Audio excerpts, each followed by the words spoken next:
जंग आज़ादी के अजीम रहनुमा, मुफक्किर, सहाफ़ी, शायर व अदीब मौलाना अबुल कलाम का आज यौम पैदाइश है। 2008 से हर साल 11 नवंबर को कौमी यौम तालीम के तौर पर मनाया जाता है।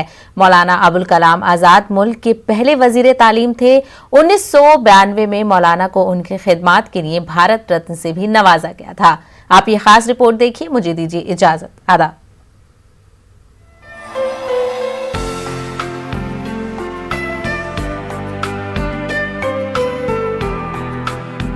मौलाना आजाद 11 नवंबर 1888 को मक्का मुअज़्ज़मा में पैदा हुए। घर पर उनका नाम सैयद गुलाम मोहिउद्दीन रखा गया, लेकिन वालिद मोहतरम मोहम्मद खैरुद्दीन उन्हें फिरोज बख्त के नाम से पुकारते थे, जो मौलाना का तारीखी नाम था। मौलाना खैरुद्दीन एक दर्जन किताबों के मुसन्निफ और आलिम दीन थे। मौलाना आजाद की वालिदा शेखा आलिया बिनते मोहम्मद अरब खातून थी, जिनके वालिद शहर मदीना के मुअज़्ज़ज़ आलिम थे। इसी इल्मी माहौल में मौलाना आजाद की परवरिश हुई। बचपन मक्का और मदीना में गुजरा। इब्तदाई तालीम वालिद से हासिल की, फिर मिस्र की जामिया अज़हर में पढ़ने गए। 14 साल की उम्र में मशरिकी उलूम का पूरा निसाब मुकम्मल कर लिया।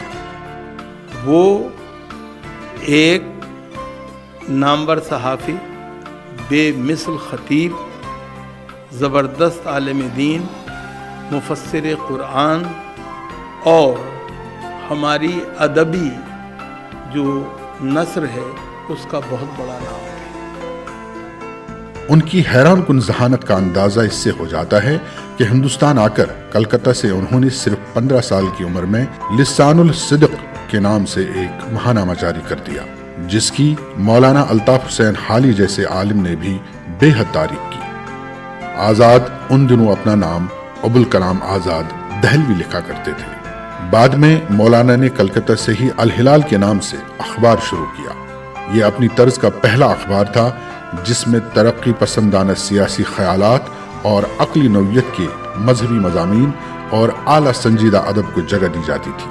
अल हिलाल टाइप हरूफ में शाया होने वाला पहला बातस्वीर उर्दू जरीदा था, जिसकी तादाद इशाअत 52,000 तक पहुंच गई थी। बरतानवी हुकूमत इससे घबरा गई और अखबार पर पाबंदी लगा दी गई। बंगाल की तकसीम के खिलाफ आवाज उठाने के बाद मुस्लिम लीग के 2 कौमी नजरिए की मुखालफत में भी मौलाना आजाद पेश रहे।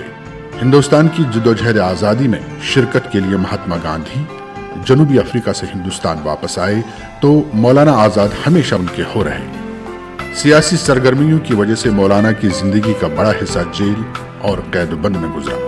जोश जज्बे के साथ बुरुदबारी और मामला फहमी की खुसूसियात की बदौलत मौलाना आजाद को नाजुक मौके पर इंडियन नेशनल कांग्रेस का सदर भी बनाया गया। दिल्ली के इजलास कांग्रेस में 1923 में जो बयान दिया था वो कल भी रिलीवेंट था और आज भी उतना ही रिलीवेंट है।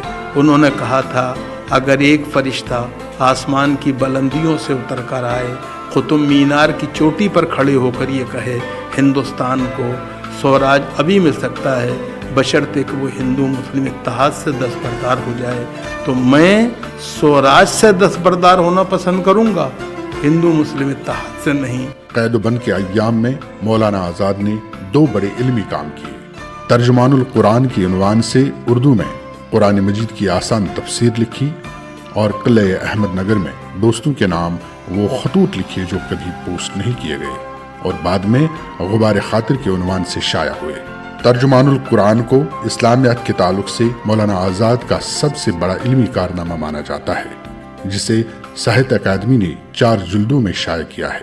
गुबार खातिर अपने मुनफरिद अंदाज़े निगारिश की बिना पर उर्दू के नसरी अदब में क्लासिक का दर्जा रखने वाली किताब है। आज़ादी वतन के बाद मौलाना आजाद हिंदुस्तान के पहले वजीर तालीम बने। हिंदुस्तान का जदीद तालीमी नक्शा और मंसूबा मुरतब करने में उन्होंने बुनियादी किरदार अदा किया। हिंदुस्तानी अदबियात का सबसे बड़ा इदारा साहित्य अकादमी उन्हीं की देन है और ये उनका इल्मी किरदार ही था कि उनके यौम पैदाइश 11 नवंबर को मुल्क में कौमी यौम तालीम के तौर पर मनाया जाता है। हैदराबाद में दुनिया की सबसे बड़ी उर्दू यूनिवर्सिटी भी उन्हीं के नाम से मंसूब है। मुल्क के मुतअद्दिद सरकारी व गैर सरकारी तालीमी इदारों का नाम उन्हीं के नाम पर रखा गया है। मौलाना आजाद आला शेरी ज़ौक़ रखने के अलावा खुद भी शेर कहते थे, लेकिन सियासी, इंतज़ामी اور علمی مصروفیتوں کی وجہ سے شاعری کو اتنا وقت نہیں دے سکے کہ کوئی شعری مجموعہ مرتب ہو سکتا۔ مولانا آزاد کی قومی اور علمی خدمات کے پیش نظر انہیں بھارت رتن کا اعلیٰ ترین اعزاز بھی تفویض کیا گیا۔ 69 سال کی عمر میں 22 فروری 1958 کو مولانا ابوالکلام آزاد کا انتقال ہو گیا، مگر ان کے آثار و نقوش ہندوستان کے بے شمار علاقوں میں سانس لے رہے ہیں۔ دہلی میں شاہجہانی جامع مسجد کے قریب مولانا آزاد کا مزار آج بھی دلوں کو جذبہ عقیدت سے سرشار کر دیتا ہے۔